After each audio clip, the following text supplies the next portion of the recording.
سلام دوستان، به چنل گوگل کالا خیلی خوش اومدید. امروز آنباکس پوکو F6 پرو رو داریم که پرچمدار امسال برند پوکو بود. خب نسخه که ما امروز اینجا داریم نسخه 512 رم 12 و رنگ مشکیه.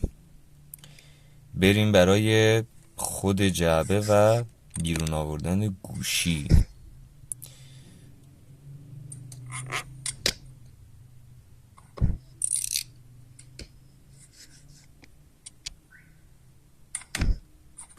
خب در جعبه رو باز میکنیم، توش که چیزی نیست طبق معمول.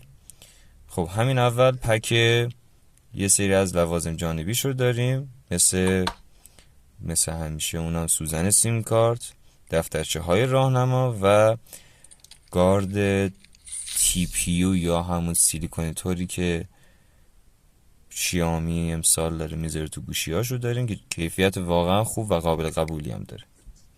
خب خود گوشی رو اینجا داریم که میذاریمش کنار. فعلا آداپتور 120 واتی رو ما داریم و اینم که کابل شارژشه. این آداپتور 120 واتی میتونه گوشی رو که باتری 5000 داره توی کمتر از 20 دقیقه فول شارژ کنه. تقریبا یه چی حدود هر یک دقیقه 2-3%. چقدر این گوشی خوشگله. دور لنزا رو دقت کنید، یک نوار طلایی رنگ داریم.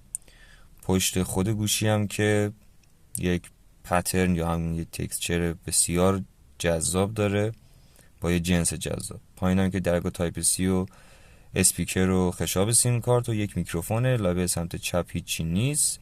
بالا هم یک آیار بلستر داریم به همراه میکروفون. لبه سمت راست هم که دکمه پاور و کم و زیاد کردن صدا. ممنون میشم ویدیو رو لایک کنید و چنل رو سابسکرایب کنید.